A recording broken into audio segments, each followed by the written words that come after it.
Be a good place to be inside tomorrow. It would, yeah, especially with the rain. I mean, there's been a ton of folks going up there. I heard there are people from other states as well. Wow. So it's the hot ticket right now. Now, we've got some rain coming up, though, as you mentioned, Todd. That's a big change in our weather here from lately. We've been very dry. We've been kind of windy the last few days. Storms, and then just some rainfall here as well. Now, the severe weather potential, not really high, but there is some, especially later tomorrow that we're going to talk about. And then we've just got some on and off wet weather as well, basically into the middle of the week here. We've got a chance of a few showers and storms later tonight and into tomorrow morning, and then again tomorrow night and into Tuesday morning. And then there could be some lingering rainfall for parts of Iowa into the first part of Wednesday as well. So not rain for basically 72 hours straight, but there will be some periods of some showers definitely going forward. And all of it's going to add up too. We're still looking at generally the same range across the state that we've talked about for a couple of days now here. Most likely 1 to 3 inches. Now this is going to vary because of thunderstorms, but in general that's the sort of outlook that we have at this point.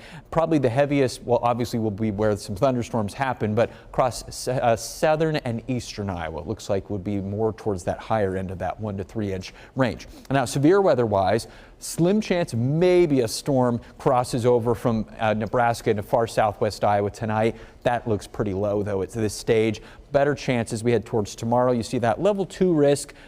Not convinced that there'll be that many severe storms, but there is the chance of some crossing over a warm front to our south and then maybe still being able to pack up enough of a punch to produce some hailstones and maybe some wind gusts if they're a little bit more organized. We could use some rainfall though, that's for sure. So far this month, a couple of weeks and change in, we're quite dry. Look here in the Des Moines metro area, only 3/10 of an inch of rain, and that's a good 2.5 inches plus below the norm. And basically it's the same thing. You head up to Ames and Fort Dodge, down to Ottumwa and most places around central Iowa.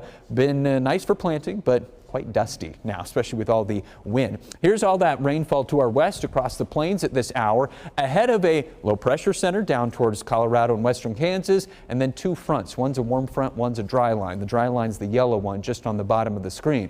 Those head our direction through tonight and into tomorrow, and the warm front's going to nudge up just to the south and the west of the state of Iowa. Most of the real strong severe weather will stay to the south of that front. We'll just be watching to see if any storms can go over that boundary, come our way, and those would be the ones that maybe could produce a little bit of some hail. So those are kind of the main features we're looking at. Now the rest of tonight, see those storms to our west, not a lot of them come our direction. We'll call it sort of scattered activity into tomorrow morning, especially before the sun comes up here 5-6 o'clock or so. And then as we go through the day tomorrow, not going to be wet the whole day, and it's definitely not going to be heavy rain the whole day either. Lots of clouds, kind of a cool breeze gusting out of the east to southeast at about 35 miles per hour at times on your Monday. And then we'll watch for some redevelopment. I mentioned those fronts are approaching just from the south and the west by late tomorrow afternoon and into the evening. Some storms across into southern Iowa and in southwest Iowa too.